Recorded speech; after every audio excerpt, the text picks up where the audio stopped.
Morning. I am deeply concerned by the latest development in Ukraine, the continued violence by small groups of separatists and Russia's continued military pressure on Ukraine's borders.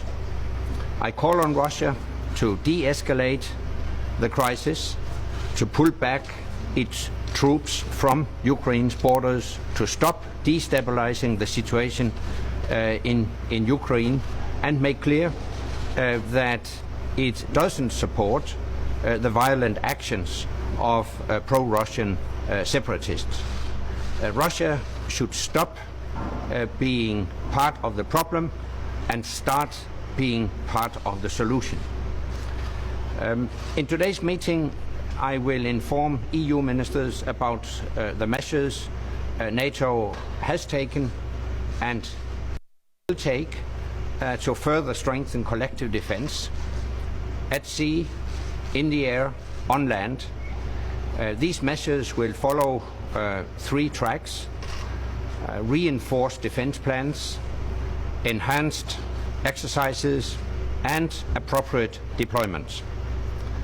And finally, I will call for strengthened cooperation between NATO and the European Union and our close partners.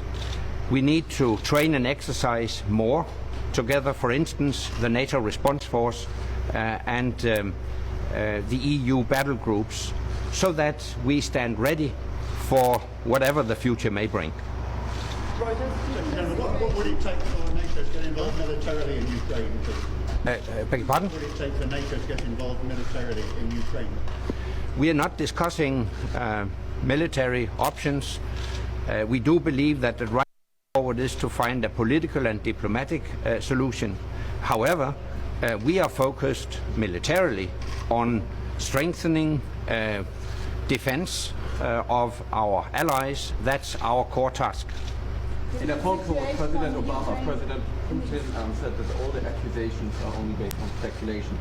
Is your information not reliable or not, or is President Putin fooling the international community?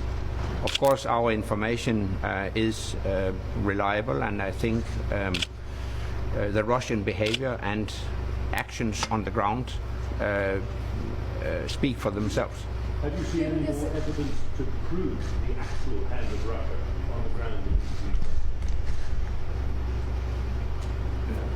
Obviously, we never, as a matter of principle, comment on intelligence, but I think from what is visible, it's very clear that Russia's hand is deeply engaged in this. Given the situation on the ground in eastern Ukraine, how high or low are your expectations for the meeting in Geneva on Thursday? Well, of course, we support all efforts of the international community to find a political solution. But it's also important to stress that it's for Ukraine and the Ukrainian people alone to decide the future of the country. Any sustainable solution must fulfill the democratic aspirations of the entire Ukrainian people and fully respect the sovereignty and territorial integrity of Ukraine. Is it possible to have a permanent NATO base in Eastern Europe in the discussion? We are right now considering further steps to strengthen our collective defense. As I indicated, that also includes what I would call appropriate deployment, but it's a bit too early to go into details as to how we will, in concrete terms, strengthen collective defense. Thank you very much. But no one should doubt our determination to ensure effective defensive protection of all allies.